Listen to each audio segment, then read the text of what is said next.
Hey, good morning, good morning, good morning. It's Bernard Moore the third with more on the road, presented to you by More and More Sports Management. Welcome to this beautiful Saturday morning. It is today is February the 19th, 2022. It is 11 a.m. Central Standard Time, so that lets you know that it is time for more on the road. Got a lot to chit chat about, talking basketball, talking about things that are going on in life. That's the thing I like about More on the Road. We can take the show anywhere that we would like to go. We can sit in the back seat of the car. We can to sit outside. We can go to the park. As long as that there's power, that's where we are. We can go to restaurants. We can go to the gym. We're just excited about the things that we can do with more on the road. So definitely lined up for a great show today. We're going to come out and have some fun, some excitement, and talk a little sports and talk about things of life. Now, again, you may see me looking around left and right because I'm doing multiple things right now. So just work with me. It's all right. It's all right. Everything's gonna be fine. So just work with me as we continue to do what we have to do. I want to talk about some basketball. Basketball is definitely come down. Basketball is coming down to its last part right now. But I got with me a guest that I want to go ahead and bring on. You may know her as a winner. You may know her as coach. You may know her as mother, wife. I know that she's wearing multiple hats for the things that she do. Welcome to the show. Want to join Coach Missy Bilderbeck, head women's basketball coach at Jones Junior College. How you doing today, Coach? Hey Bernard, I'm doing good. How are you doing? Just enjoying another beautiful, confusing weather day in Mississippi. Absolutely. I know you don't just wake up and have to guess shorts or jogging suit today. You just don't know. I'll say just dress for the day. You can't dress for the weather. Dress for the day or the season. That's right. That's right. It's a pretty day today, though. It's a good day to get outside. It's definitely a pretty day. Yeah, I see that you're standing outside. I see the sun. The sun is gleaming in the background. Nice Yeah, weather, very little clouds. So, is it hot? Is it cold? Or is it just right for you? it's just right today, just right. So that's what I figured. I said I'm gonna get out and get some sunshine today and clear my head and get rebooted for next week. So Yes, I know. See, we want to dive in here first. You played Itawamba yesterday, and you guys lost 59-68. yeah. And I know that you were on the road. You defeated Hines earlier this Monday, and you were on a streak. You were kind of on a losing streak for the past three games against East Central, Kahoma, and Pearl River. Right, right, right. What? Yeah, it's been a different experience for us. I mean, clearly we're used to winning at a high level. So it's been different, but right now there's really no time to feel sorry for yourself. You got to get back and we got playoffs. We know we're capable of beating any team in the tournament. We've just got to get ourselves back playing Jones basketball right now. Now, with the tournament coming up, are you guys sectioned out by seeds, or is it Right, just like? right. Yeah, yeah, Bernard, we're going to be the fourth seed. We were the one seed 2 weeks ago, and we had a tough night over at Pearl River. I think it kind of hurt our feelings. We lost our mojo a little bit, so to speak. So we were 9-0 in conference, and we have had a little bit of an injury bug. Not making an excuse. We lost some kids earlier in the year, but our kids had battled back and been able to still find a way to win games. And then we've had even last night at ICC, Jordan Clark is going to Arkansas State, tweaked her knee first quarter and didn't return. We hope that she'll be okay and be available for next week. But we've just kind of had some bad luck. But yeah, we hit a little stretch there where we just lost a few close games, and we will go in the fourth seed. We'll play Copiah Lincoln on Monday at 1. Yes, I know. You guys defeated Kapal Lincoln earlier this year. What's the difference that you think the coach will take a plan to get you out this year? I know, like I said, we played you once. Now Right. you beat us, so we're gonna have to come out a little different. So, what approach are you expecting? A different game plan, or you're expecting somewhat similar, that you guys going to run the same game plan, or you expecting to do something a little different? Right, right. Well, we'll have to do a few things a little different because our personnel will be a little different from when we played them first part of the year. But I do think that, I think we're very evenly matched in a lot of ways. They've got pretty good post play inside. They've got a couple kids that can really shoot the ball. So, and obviously they're well coached with Hall of Famer Coach Young, there. So I think we're pretty evenly matched. It's just going to be, tournament time. To me, it's about half court defense, rebounding, and being able to execute in those key moments. And so, I think it'll come down. I think a lot of the games in the state tournament next week are just going to come down to that. Whoever can execute better late game, who can get those key stops and key big, defensive rebounds late. Because there's not a lot of separation. We're all kind of jumbled up, record wise, if that makes sense. There's not a lot of separation. There's not that just extremely dominant team. Pearl River's been really good, and they've won the league, but it's not like they're beating people by 30 every night. You know what I'm saying? So everybody's beatable, and really everybody's 0-0 right now going into the tournament. That's what I was going to ask a question of. Going into the tournament, who do you think is your strongest opponent going into the tournament? I think obviously Pearl River at Pearl River would be something, them getting to host and them being the 1 seed going in, they would probably maybe be the favorite, so to speak, from, this year and their play this year. But there again, I think, anybody can beat anybody in this tournament. I really believe that. And so, so I think it's a unique situation where it's really up for grabs more than it maybe has been in the past. Yes. Now, with your team compared to for the previous years coming into this year, right? I know you're a winner. There's nothing else more than we said. You've been winning for the past few years. What is different about this team this year? I know dealing with JUCOs, you're going to only mainly have your players from at least 1 or 2 years, and so Right. you're going to try to get the best out of them while you can, and then you have to recycle concept over and over again. Now I know that you have a fairly young team this year. So what is the difference this year compared to last year?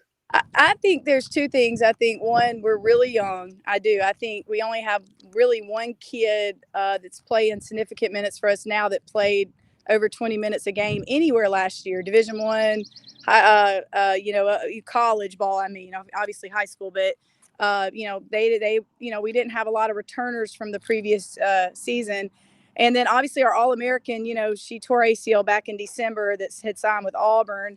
And so she went on to Auburn at Christmas. So we've got an exceptionally young team, but a very talented team. And then you lose arguably one of the top players in the country early in the year, and so that's been a challenge from a standpoint of just, but I think our kids have really responded well to that. I still feel confident in the team that we have. They're great kids. They work extremely hard. They have stuck together even through the last 2 weeks. We've kind of had some bumps in the road, but I feel really good about, the way that they've handled some adversity and, their character through it. We've overall handled that well. And so, I think that's the big thing right now is we're having to learn, we've always been on the other side of it. And we're having to learn how to handle when things don't go our way. But, Bernard, that's life. I mean, sometimes you get punched in the mouth and or punched in the gut, and you got to come back and go hard the next day. You can't be a victim. You got to, you got to come back and be a fighter and go back to work. And I do believe, and I keep telling our team, if we'll just continue to stay the course, there's something good ahead for us. I know that, but we've just got to make sure we stay the course and continue to believe in each other and stick together right here, Now, so with the young team, has what freshman or what young player, because like I said, you may get somebody transfer from a 4-year university.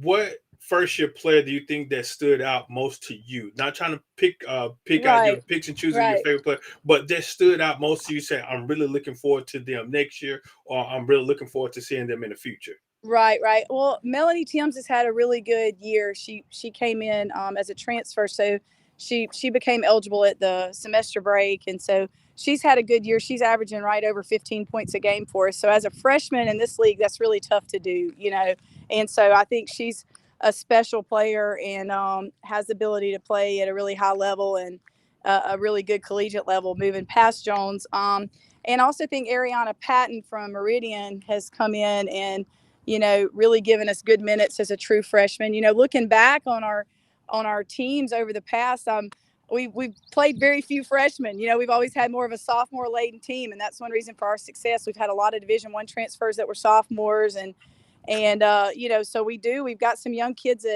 that are still learning and growing, and I feel like we continue to improve in certain areas. We've just had some bad luck with some injury and a little bit of adversity, but I think at the end of the day, those two kids, we would expect huge things, moving forward in the postseason, but also, in the future for their careers. I have a sophomore transfer from North Alabama, Sakiah White, that's been incredible. Olivia Knight that's from Pearl.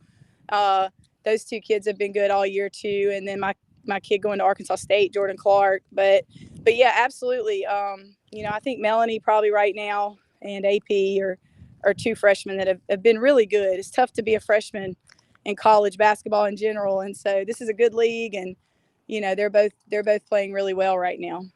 Now, with that, I know I'm a former player, former student as well as former coach also.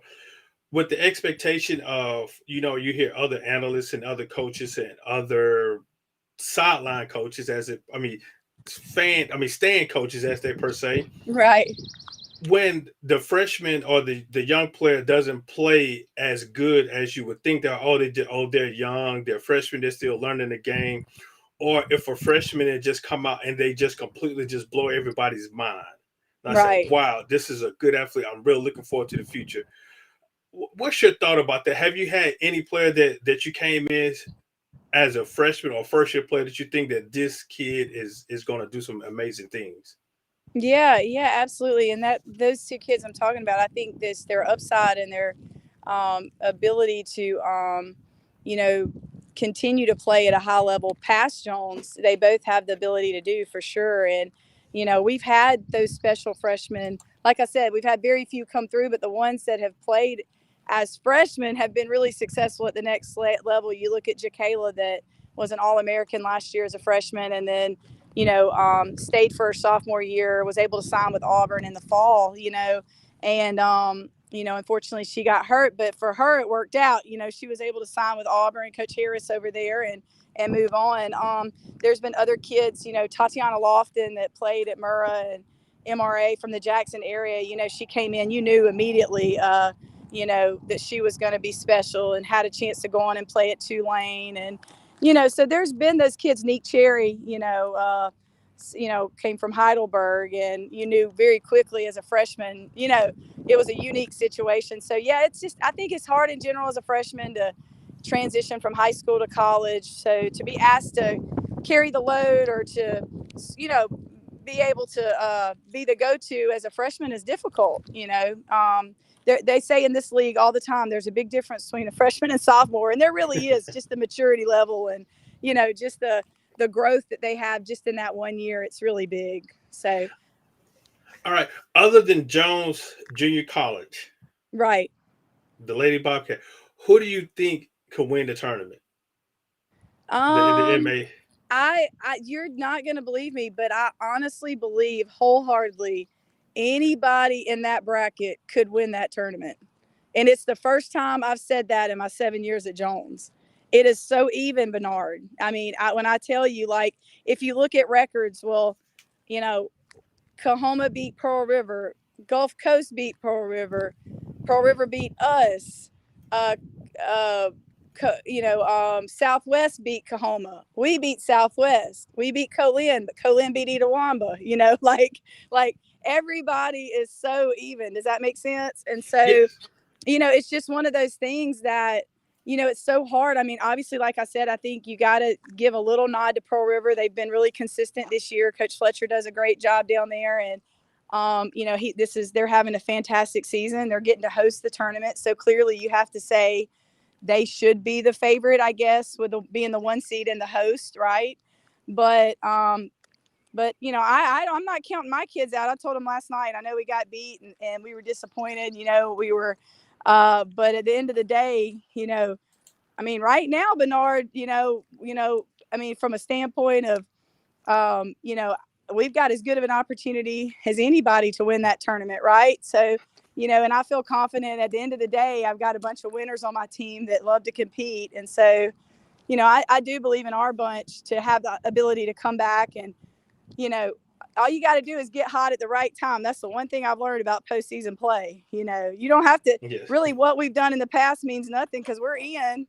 We just got to find a way to go win one game at a time right there.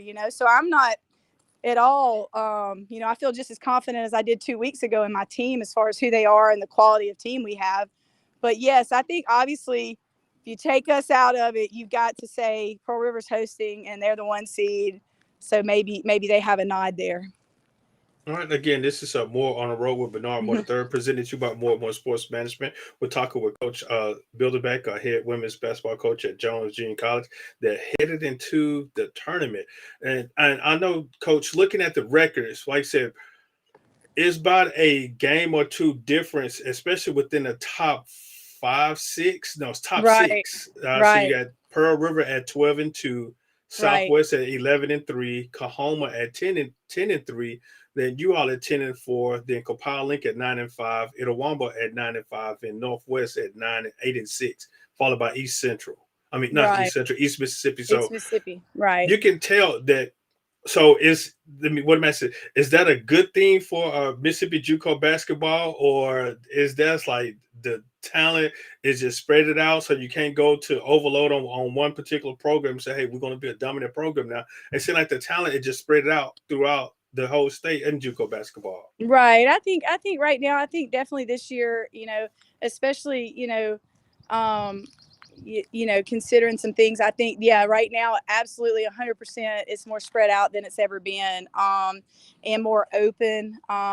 There's a lot of people that have done a great job. I mean, I'm, Stephanie Murphy is a friend of mine at Kahoma, and what she's done with that program is you got to give her a lot of credit there. She's really worked hard to build that. And again, Scotty down at Pearl River, Brent's always done a fantastic job at Southwest. He's an excellent coach. And, and then you've got Hall of Famer and Coach Young, Troy at Northwest. Robin's done a great job at ICC. I mean, Sharon Thompson. I mean, it's a great league as far as, forgive me if I left anybody out there, but it's a great league as far as quality of coaches and Mississippi basketball. The AAU organizations have done a great job. Eddie Young and those guys of just continuing to build in the state and promote kids and help give them more opportunities. And maybe that's some of what we're seeing is just more opportunities for kids and just a little more parity across the board in JUCO. But, we don't want that to be that way for long. We're ready to get back to where we were a year ago, where we're back in more of a big dog situation. But I think, again, we've learned a lot, and, our kids have done everything that we've asked them to do. We've got the talent. And at the end of the day, they came to Jones to win championships and get scholarships. The get scholarships part's pretty much taken care of. Now we just got to go find us a championship over the next 2 weeks. So again, we're talking with Coach Bilderbeck, head women's basketball coach at Jones Junior College, talking basketball. Now, looking at some of this, looking at your stats, it's showing that you're outscoring your opponents by a margin of 13 points per game. Is that intel of that you have? Like I said, you still say you have a young team, but you had 3 sophomores. So does that mean that you're pressing the ball a lot, or they're real energetic and they're ready to play basketball? Right. We want to play an up-tempo style. We're better the faster we play. I do believe that.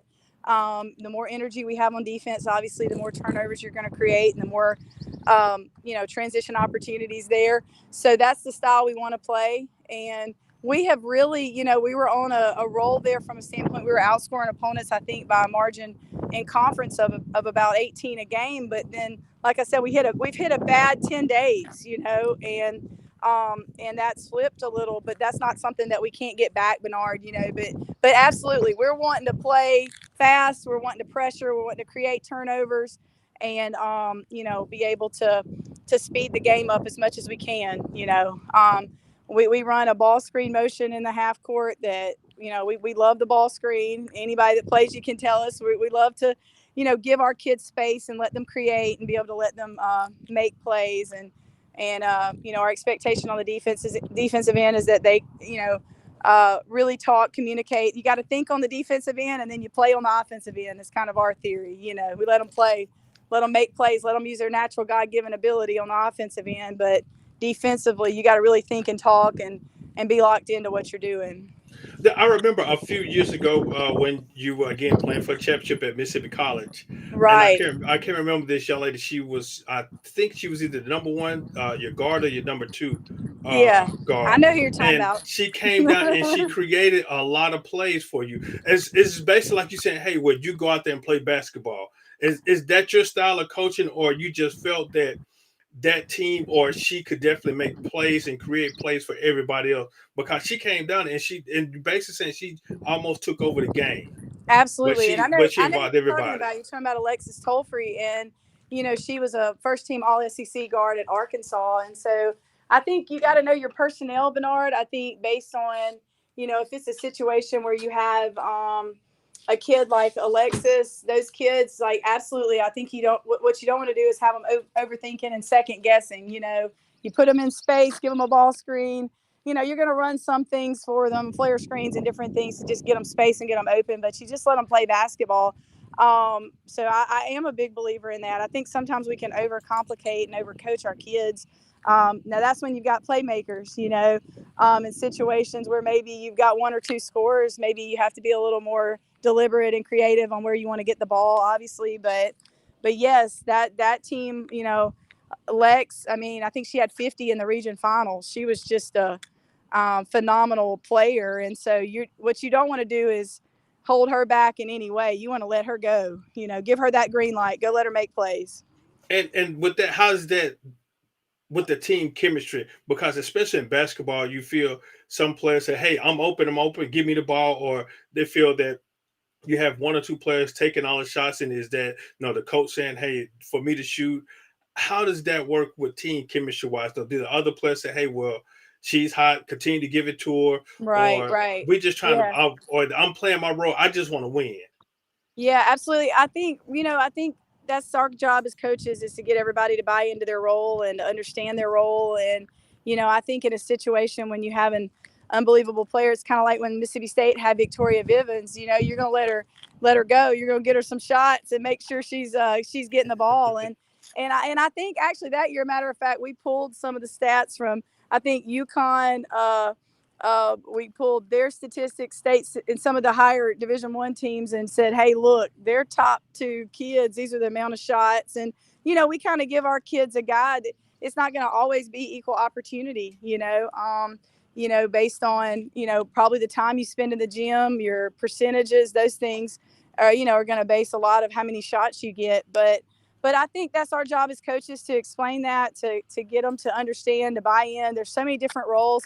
I think Billy Donovan, he says you only play basketball. I mean, when in a basketball game, you only have the basketball 5% of the time. 95% of the time is played without a ball, And so you got to be, from a standpoint of your individually, you got to think about it, as far as the things you do. You can't judge your performance based on the only time you're making shots, or you're being effective on the offensive end. There's so many other parts of the game where you can have an impact, right? And Yes. so that's one thing we really try to sell: the importance of rebounding, the importance of, we talk a lot about our assist to point ratio, or assist to makes. I think the other night against Hines, we had 28 assists on 36 buckets. Well, that's the kind of basketball you want to play. Whereas in some of our losses, we've got 9 assists, those type things. We're not playing as well together. Does that make sense? Yes. And so continuing to build that. But yeah, absolutely. I mean, that's tough, but I think kids,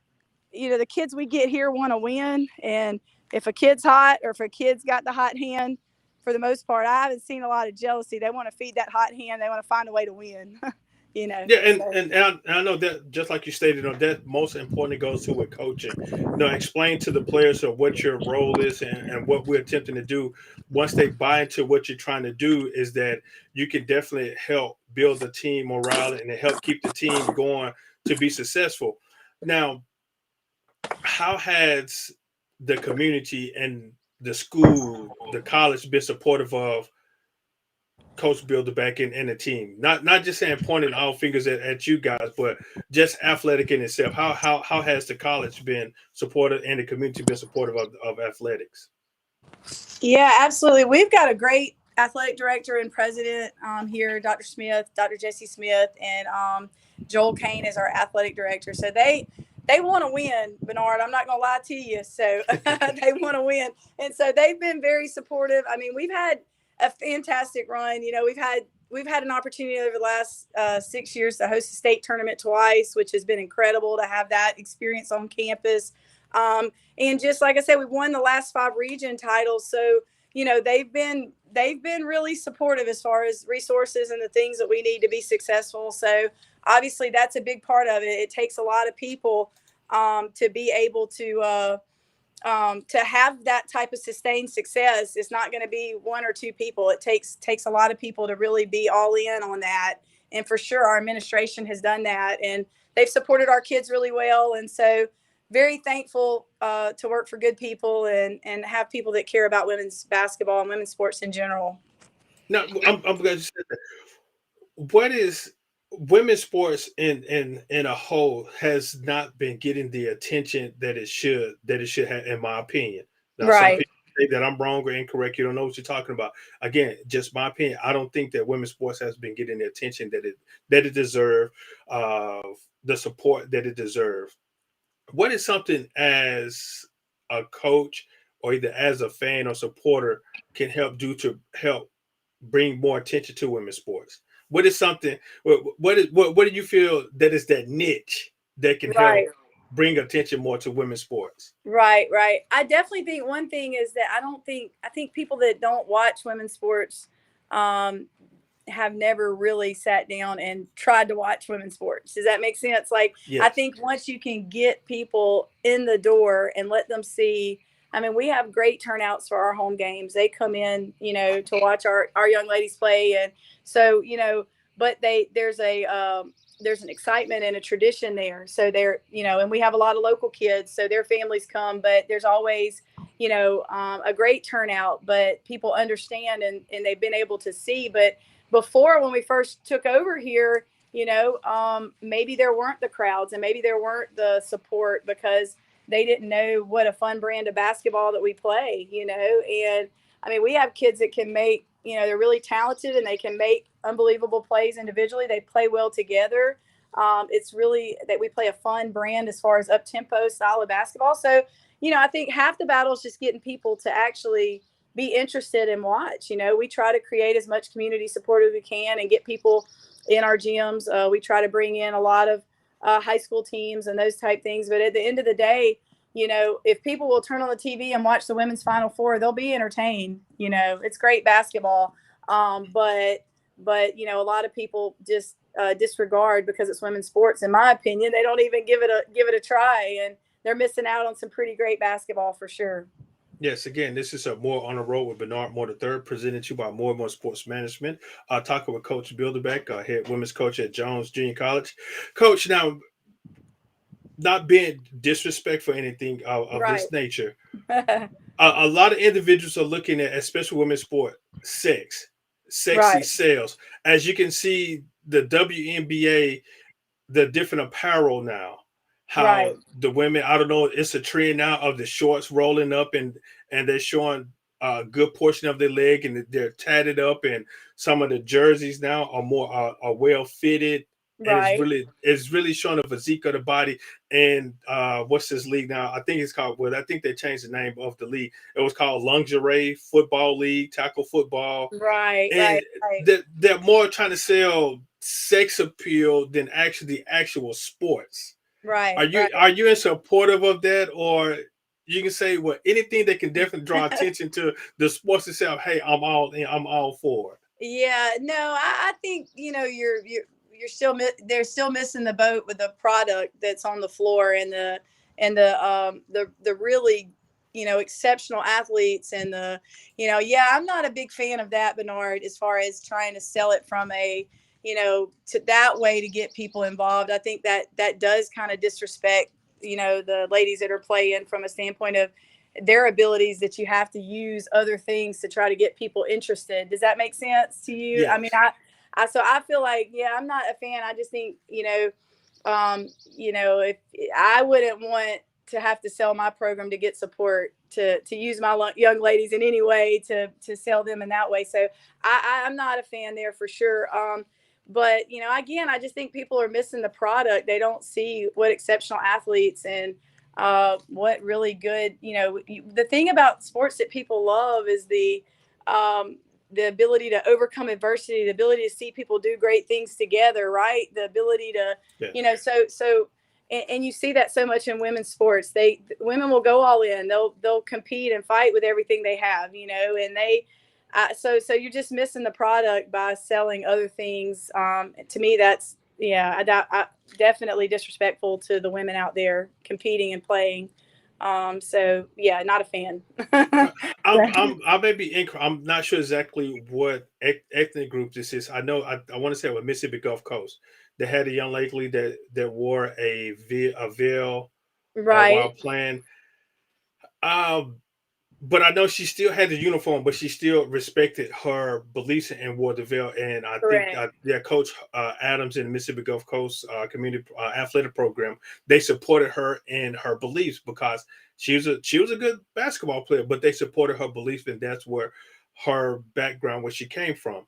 Now I know on social media, it's a young lady that she wears a veil. I don't know her ethnic group, but Right, she's playing basketball in her full gear, her wrap, her dress, and her veil, and she's actually balling. To be right, honest with you, right, and right. she's playing Yeah, against men, and I don't know if it's just say, hey, well, this is all for social media entertainment or what, but she can actually play, and right, but she's still respecting her culture, and reps to that say, hey, I don't have to come out and have my shorts rolled up and showing completely almost a portion of my leg just to play basketball. Like I said, look at the product that I produce on the court, not the actual physique of it. right, Now, right, again, is that something that whoever's putting it, they're just trying to sell it best way that they could. However, like I said, the state of Mississippi women's basketball has, I can say, like I said, it has excelled because of, you could, like I said, looking at the records now and the JUCO basketball, you guys are all right there together. right, right, And right, then you look at what Coach Reed is doing at Jackson State and the right. SWAC and what she's Absolutely. producing. Then you look at Coach McNeillis down in Southern Miss, what she's doing. Then you Right, look at Coach Yo up at Ole Miss, what she's doing with the Lady Rebels. And what the Lady Bulldogs, I can't remember the interim coach now, I can't remember his name, up there with Mississippi State. So you see women's basketball in the state of Mississippi is putting on a good product on the court now. absolutely. And that's just good for our state in general. Like there is great basketball in Mississippi. So many kids are under recruited and overlooked, and that's one thing. Like I said, that the club ball organizations have done a great job of trying to help with that. But yeah, Coach Joe's got a lot of momentum right now at Ole Miss. Coach Reed, I've got two of my former players from Jones up there with Coach Reed now. They started at other places and ended up back at Jackson State. One's a Power Five kid, playing for Coach Reed up there at Jackson State. And so, and yeah, Southern Miss is having a fantastic year. I'm really thankful for Coach. I know she's had a journey with her health right here, and she's just able to get her 500th win, and they're in position to potentially win the West as far as I can see. So that's fantastic for them. And then State had they have been they've kind of had that injury bug, and they've been down numbers, I know, a little bit, but they have continued to find a way to compete and win some big games. And obviously the tradition of Mississippi State's women's basketball speaks for itself, and so 100% it's a fun time to be part of basketball in this state. And you just want to hope that it continues to grow. And we love seeing our fellow Mississippi teams doing well for sure. So Now, with that being said, the injury bug. I know typically basketball runs anywhere between what 12 to 15, 16 players on the roster. right, right. And I know Mississippi State were down. I don't know if it's the Mississippi State or Ole Miss. One of them were down to 7 or 8 I think it players. was State. Right, right. Now, as a coach, if you come in, like I said, you have preparation before the upcoming game. are you working your players? You down, let's say you had typically 13 to 15, 16 players. You're Right. down to about 7 or 8 players. Do you work them a little bit hard in practice, or are you taking it light because you don't want to lose another? Or are you saying, well, hey, we need to work harder because whatever you do in practice sometimes transition into the game? Right, How, right. what? That's such a sticky spot because you what you can't do is get anybody hurt in practice, right?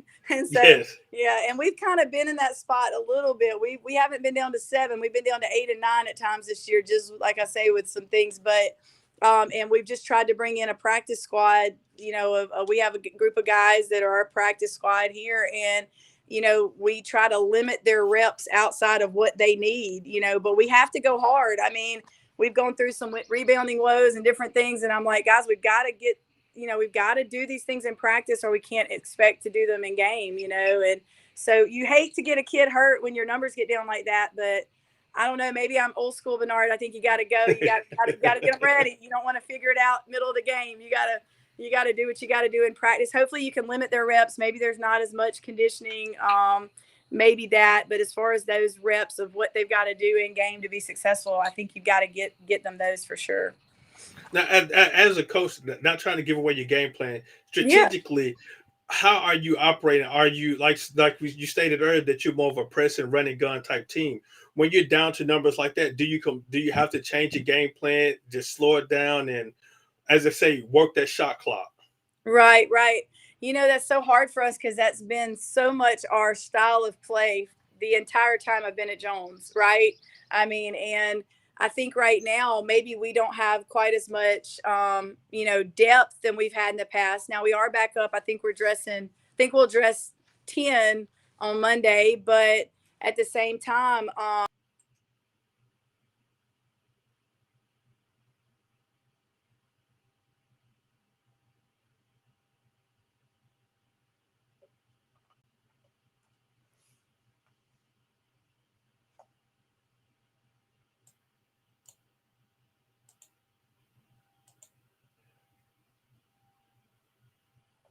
Just your sound went out, coach.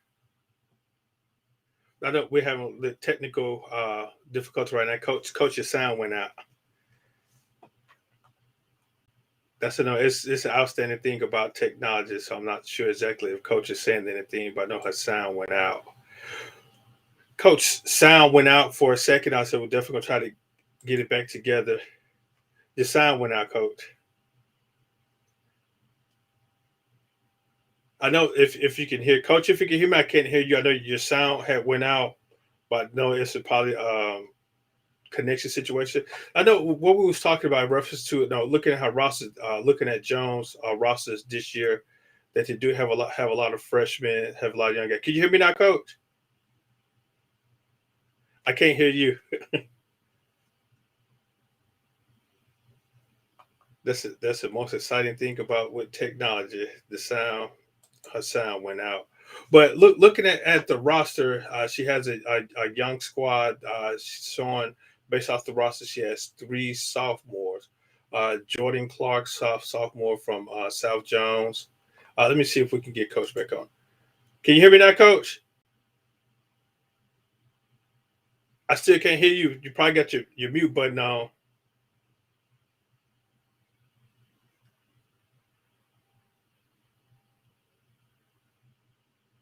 I can't hear you.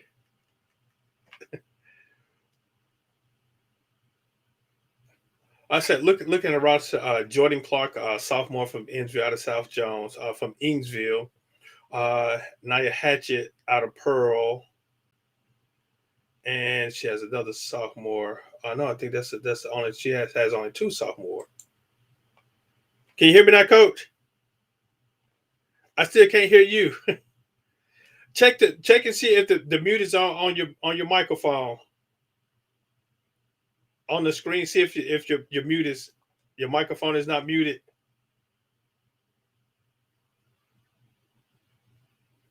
Good connection. Let me. But again, I said this is more on the road with Bernard Moore the third, presented to you by More and More Sports Management. We'll talk with Coach Builderbeck, head women's basketball coach down at Jones Junior College. That's the most exciting part about the technology. Hey, it goes in and it goes out. But while we'll try to get Coach back online, I want to speak with you in reference to some events that we got coming up soon. As you can take a look on the screen, some benefit basketball games that we got coming up. More and more sports management, old school hoop fest that will take place in July 2022. I want to give a shout out and thanks to ESPN Talking Sports Live for their major support at what I'm doing. See, now I cut my camera off. So some things what we're doing, as well as coaching cancer benefit basketball game and support of domestic violence and breast cancer organization, as well as the senior I Am Historical Senior Showcase. I Am Historical Senior Showcase that will take place actually this upcoming soon. Can you hear me now, Coach? I can. Can you hear me? Yes, ma'am. Gotcha. Okay, so now we're back on. Sorry Right, about now, it. now, I'm over here.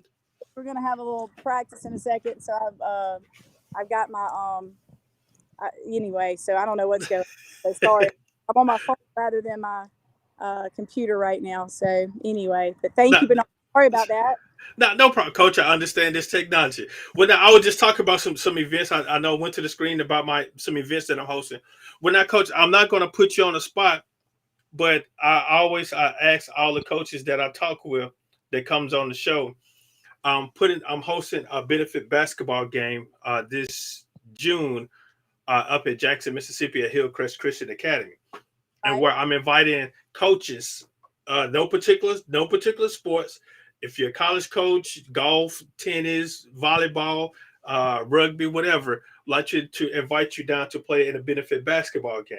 Now, it's just for entertaining purposely only now. I'm not trying to tell you to go out there and score 40 or 50 points. No, it's for entertainment purpose only. It's a fundraiser. I'm raising money for the Butterflies by Grace, Designed by Faith, a domestic violence organization, as well as the Susie G. Colbin Breast Cancer Organization. The funds, the proceeds from the game will go to those different organizations for research and providing resource to those individuals that they're assisting. So I would like to invite you and your staff up to participate in this benefit basketball game that will take place in June. That sounds great. I'm gonna go work out right now. Well, that's awesome that you do that, Bernard. That's awesome that you put it on. And any way we can support, absolutely, will be there. So yes, ma'am. Now it's just something. Like I said, I know the work that both of these organizations do. I was actually she's not my actual biological mother, but I was her son, and I went to school together. We grew up ever since elementary, and we played high school football together and college football. Well, he didn't play college. We went to college together. And she has a domestic violence organization, and anything that I can do to support her, that's what I'm doing. She asked me, said, "Hey," she called me Doc. She said, "Doc, I need more athletes involved in or bring more awareness to domestic violence, because as you can see, there are a lot of professional athletes or coaches they are involved in domestic violence, even some of your student athletes, right, but they don't talk about it because they feel ashamed or afraid. And that's what we're trying to. That's definitely the reason why I'm part of, because of what I do dealing with sports. That's why I'm definitely involved in it heavily the way I am, so that athletes don't feel ashamed or afraid that they can't go talk about it, because they're humans too, and they can definitely be a strong advocate for domestic violence. Right, absolutely. Yeah, that's great, Bernard. That's awesome. Definitely count us in any way we can support you there, or support those two causes we're in. Yes, ma'am. Well, just ask the Hoes Jones Junior College Athletic Program to come on up 49 and join us in June. So. Well, now let's get back to talking about basketball, especially working with your team. With you having a young team, mentally, how are they responding to being in college, being out on their own right now, being at an institution that you're basically saying, teaching them how to be young adults, but they have the freedom to do what they want legally, and hopefully that they don't get in any trouble. Right. Absolutely. Freshman is hard. The transition just basketball wise is hard enough, but absolutely, you take 18-year-olds and they go away from mom and dad from the first time. They've got freedom to make their own choices and decisions. And so, I think, and then college is hard. Academically, things are hard. I mean, it's different. You're not, in high school, a lot of times you've known teachers for a long time. They'll work with you on things. College, you got to get your work done. There's not a whole lot of negotiating. And so it's been an adjustment. I think it's an adjustment for any freshman, but this group's been really good. I mean, had a great team GPA this fall. They worked very hard in the classroom. They pretty much, this bunch, every team's a little different. This group pretty much takes care of their business. They go to class. They do what they're supposed to do. There hasn't been any issues. They haven't gotten in trouble, those kind of things. So I feel like this is a pretty good group of freshmen as far as ability to manage their time and handle those things. So we're very fortunate in that aspect that we haven't had, many things happen as far as distractions and those kind of things. So I know you have to, as a coach and as a player, you want to take it one game at a time. Right. So looking at this team that you have now, I know you have a roster full of freshmen. Right. What are you looking to add for next year? Because I know, like I said, looks like you're just losing 2 players. What are you looking for to add next year? What is that key player or position that you say, hey, well, if I get this field with probably 1 or 2, 3 scholarships that I have remaining, I got my team that I want. And some of these freshmen, one of the things we really try to make sure happens for our kids is if they are freshmen and they have opportunities to go on that they want to take. So I will actually lose a few of the freshmen. Okay. Even though they may technically be characterized as freshmen, they do have Olivia Knight has already signed with Old Dominion University. So she'll be moving on. Nakia Jones is already signed with Louisiana Monroe, so she'll be moving on. So we do have some kids that, even though they might be freshmen, are going to go ahead and, because that's the deal. The whole reason they come junior college is to what, Bernard, get to that next level, right? And so yes. If they can move on as freshmen, we encourage that. If they found a spot they're happy with and they like. But yeah, absolutely. Post players, like everybody else in the country, continuing to grow that. And we always use our out-of-state spots on, we'll usually sign 2 posts and maybe a guard, just a bucket getter, somebody that's got a knack for scoring. And so those are kind of, we hold our out-of-state spots typically to kind of late, just because typically, you got a better chance of getting a Division I transfer, maybe somebody from the transfer portal, or maybe potentially a non-qualifier. That all happens more in the summer, late spring, summer, than it would right now, of course, So that's kind of what we're looking. We're just trying to, network and make calls and make sure we're in on any kids that might be looking to transfer or potentially, maybe a potential, just a really good high school kid that maybe was a non-qualifier. Well, imagine how involved are in the transfer portal of basketball. Stay on it. We've got access to it, and so we stay on it from a standpoint of we check it, and anytime, particularly if there's Mississippi kids, we try to get on that really early. And then out of state, your out of state kids, I mean, that's just going to shake out. A lot of kids go Division I and maybe they don't find the right fit. Maybe they're not happy with their playing time. Maybe it wasn't what they thought was sold in recruiting. And so, I mean, there's so many kids in that portal. And so, not all of those kids are going to find an immediate Division I home, or a lot of those kids are almost, I don't want to call them traumatized, but they're like, they want to take a year before they make a decision where to go next. Does that make sense? Like they feel like they made a quick decision. They had a bad experience at some, and these are unique situations, but maybe they had a bad experience at the school they chose. And now they want to come back, and instead of making a quick decision, going right back into a program, they want to take some time and just, see who's recruiting them, get to know people a little better. Because a lot of kids, they get these late offers, they make a quick decision, and they don't really even know who they're going to play for, if that makes sense, Yes. And so that's something we really try, like take a year, take a deep breath, come back, regroup here, and spend the whole year getting re-recruited and find the things that you didn't like about your first school. Now, the second time around, as far as, what you're looking for more at the Division I level. Because Division I is a business, Bernard. I mean, it's different. And you go from high school to Division I, and it's a lot different than playing high school basketball. And sometimes junior college can be a really nice transition for those kids. Yeah. Now, with that, um, I was talking with a few high school coaches here locally that I know, and talking with them though, just checking up on some of the student athletes. Have they signed? How difficult now with the transfer portal is it for a high school student athlete to get a 4-year scholarship? Yeah, I With think the it's difficult, especially when you throw in the extra year of COVID for a lot of these kids.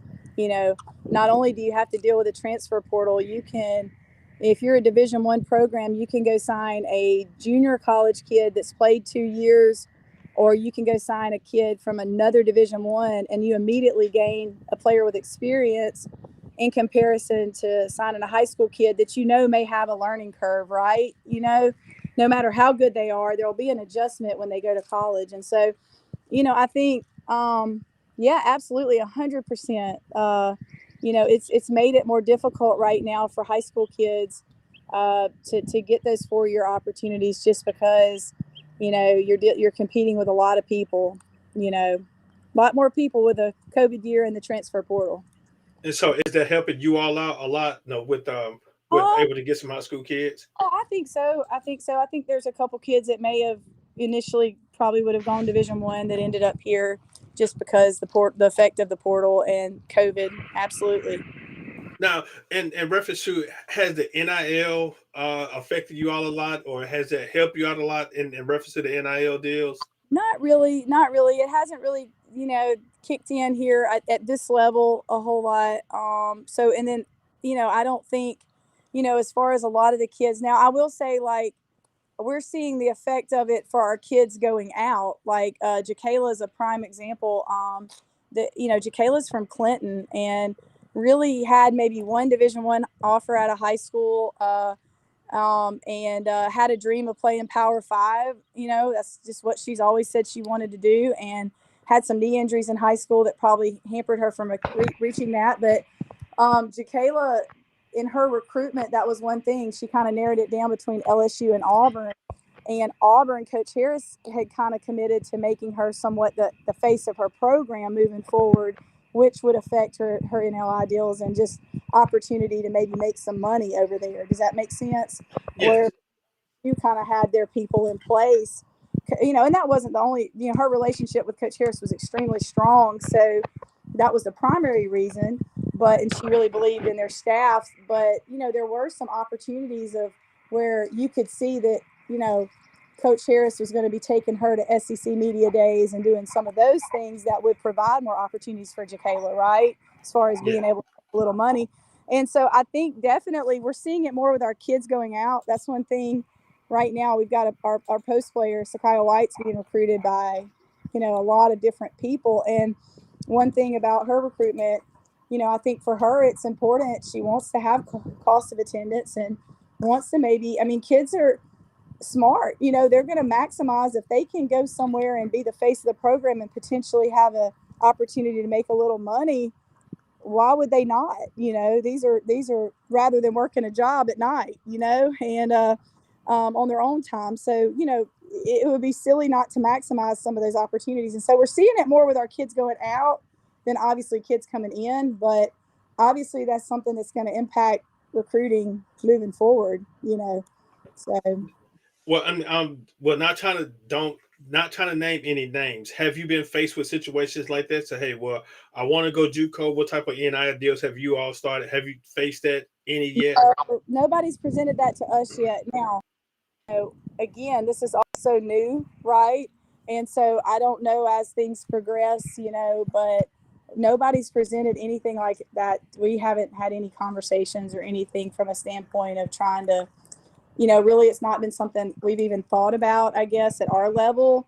I'm not even sure, to be honest. Everything's so new. I'm not sure with the NJCAA that's even something that's even legal, Bernard, at our level. Does that make sense? I'm not sure. Yes. I don't believe it is. I think it would interfere with amateur status. So I know. Again, I have not even thought about it, to be honest, because that's not something that I don't think at the junior college level. Um, you know, that would be something that would probably come into play as much as, and you just have so much more money at the Division I level, than what we would have here at the community college level. So I don't know that will ever be something in the future that will really affect us here as far as Mississippi JUCOs and where we are. All right, Coach. Before I gotta let you go, Coach, you got a big game coming up Monday, the Right, start of the tournament. right. What are you encouraging your players to do right now? Do you have well? First of all, do you have any injuries though? That I know you stated you Uh, have one player we're, know that she's out for the season. that's what we're about to do. We're gonna get it in the GM stretch, watch a little film, kind of assess all of that right now. Get these kids down to treatment because we did get home about 2 a.m. last night, 1 a.m. They're tired, and so from Itawamba. But what I think, yeah, I think we're going to be okay there. I mean, we may be a little banged up, but I mean, it's postseason play, so it's there's no time to be hurt right now, right? You we gotta try to go if we can. But I honestly, I'm just going to encourage them to continue to stick together, continue to play hard, play for each other, to still believe in themselves because I definitely believe in them and our staff believes in them. We're as good as anybody in this tournament. I believe that wholeheartedly. We just picked a bad time. Teams go through seasons where they go up and down, and you know, but I do feel that some of the things we've been through over the last 2 weeks, if we can use the adversity in the right way, I think it can take us to a place that I really feel like it can take us to that next level and it can give us an opportunity. I don't know that we could have had an opportunity to win a championship without having to go through some adversity because we've grown a lot over the last couple of weeks and we've been in about every situation possible. And to be completely honest, we've had some really bad luck, some things, in game and just some things that you're like, what are the odds of that happening? But at the same time, I think what we've been through has given us an opportunity to grow. And, I feel good about who my players are as people. I know that they're going to stick together and we're going to fight as hard as, and compete as hard as we can on Monday. I know that. I know 100%. They're not quitting on each other or quitting on me. I know that. So they're going to come out ready to go. They're excited. It's time to forget everything that happened, move forward. Hey, this tournament's completely up for grabs, and we got as good of a chance to win it as anybody. So All right, we're excited about it.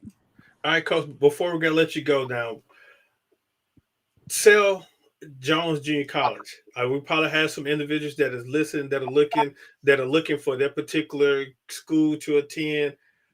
Sell Jones Junior College. Well, the first thing about Jones Junior College, the best thing about Jones Junior College is the type of players that we have within our program. That is the best thing. So we get good people that love basketball and they all have a common goal, Bernard. They want to compete for championships and they want to go play at the next level. Every kid in our program has that desire. So when you're around like-minded people, if you want to be great, you got to surround yourself with other people that want to be great, right? Yeah. And so that's so important. So the best thing about our program is the players and the tradition of the quality of players that we've had come through. But I think from a standpoint of community support, administrative support, it's going to be hard. You're going to be hard pressed to find a better place that wants their student athletes to be successful. But hey, if you look over the track record, and I'll tell you, if you look at the track, sometimes, you got to, actions are always over words in our program. We talk about that a lot, right? And so, our kids, we put out more kids to the Division I level than any other program in the state. We've had sustained success where you're going to have an opportunity if you play here to compete for a championship. And but more than anything, I tell our kids all the time, if we win a championship and you don't go anywhere, what has that done for you? We're a junior college. We're not a 4-year. You know what I'm saying? And so Yes. the opportunity to go in and play past Jones is probably the greatest thing that we offer. I feel like we do a great job of getting our kids out there. We've got good contacts and connections. And sometimes all these kids need is the right eyes on them, the right people to see them, to know, because we've got great talent. Like I said, we've already had 4 kids sign in the early period. I expect a few more kids to sign. And, this spring. And at the end of the day, that's what it's about. They're going to be with coaches and staff that cares about them beyond basketball. But at the end of the day, it's about these kids having a chance to continue and get a free education. Hopefully they have a great experience while they're here. But at the end of the day, if they go on and they finish and they get their degree and they have an opportunity to do that, then we feel pretty good about what we've done in this situation, you know. Yes, Coach. Well, Coach Billy Beck, I really appreciate your time joining this Saturday morning. I know you as they say, one of my former teammates from high school, he said, time to get back to the lab. Now, and I know that you're there, that you got to go. There's no time for tears. We got to Yeah. go. But anyway, well, Bernard, thank you so much. I appreciate you having me on. I'm sorry for a little bit of the technical difficulties, and anytime, and we will be there in June. Okay, we will. I appreciate your support of our program, and we will definitely be up there to support you and both those organizations in June. That sounds all right. Well, I'm definitely holding to it. So, well, I'm definitely looking forward to seeing you at Mississippi College soon. That's right. We'll see you there. All right. Take it easy, Coach. We'll be cheering for you guys this weekend. Okay. Bye. All right. Again, that was Coach Missy Bilderbeck, head women's basketball coach over at Jones Junior College. She's getting ready to face Colin, the Wolfpack, down in Poplarville, Mississippi. Colin is in Brookhaven, Weston, Copiah County, but they're playing down at Pearl River Junior College. Pearl River is the number one seed for in the tournament. But again, this is More on the Road with Bernard Moore III, presented to you by More and More Sports Management. Nothing but more is what we do. Again, this is the most exciting part about the show, is that we can take the show anywhere we please because we are on the road. And my last name, Moore, hey, it's nothing. And as you see my slogan across shirt, nothing but more. It's all nothing but love.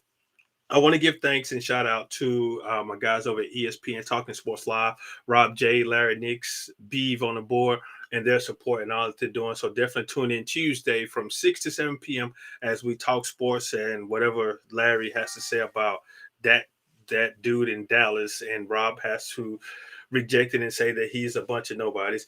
Definitely tune in Tuesday from 6 to 7 p.m. Central Standard Time on 105.9 FM The Zone. And also definitely pay attention and stay tuned for some benefit basketball games again that we're hosting this upcoming, actually starting next month, March the 25th, 2022 at Forest Hill High School. We will host the I Am Historical JPS showcase, senior showcase, comprised of the class of 2022, put it on the benefit basketball game for JPS Athletics. As you can see, I'm historically senior showcase, March the 25th at Forest Hill High School. For more information, definitely take a look at the website for all the events at www.mms-management.com/events. You can see all the events that we're hosting. Even once you log on to the site itself, you'll see the events. And also followed by that, you will have the ESPN Talking Sports Live Coaching Cancer Benefit Basketball game that's going to take place June the 25th, 2022 at Hillcrest Christian School on 4060 South Sidewell Road in Jackson, Mississippi. Again, benefits from that game. The proceeds from that game will benefit domestic violence organization Butterflies by Grace, Designed by Faith, as well as the Susie G. Coleman Breast Cancer Organization. Definitely come on out. Again, you can go to the website, www.mms-management.com for more information if you'd like to be a part of it. And also then closing out is the More and More Sports Management Old School Hoop Fest. Former players from JPS, Bailey, Callaway, Forest Hill, Jim Hill, Lanier, Murrah, Provine, Wingfield will take it to the court. Some of the former players that you normally would see and pack out the gym to see them put on a showcase at the Old School Hoop Fest. Tentatively right now, it is July the 3rd. Here in Jackson, July the 3rd here in Jackson. We're still working on a location. Tentatively, it is going to be, no, excuse me, July the 2nd. Tentatively right now, it's at Lanier High School. So just stay tuned for more information in reference to the events. Again, you can take a look at our website, www.mms-management.com for more information. And if you would like to be a part of the show, you can reach myself via social media, or you can give me a call at 601 260-3509. Again, I am Bernard Moore III. You can give us a call at 601-260-3509, or you can find me on social media, Facebook, Twitter, Instagram, all the social media sites that you can locate us. So again, I really appreciate your time for joining us this lovely Saturday morning. So now it's about that time to hit the highway, time to go find some lunch, time to get myself up out of here. Again, I really appreciate your time.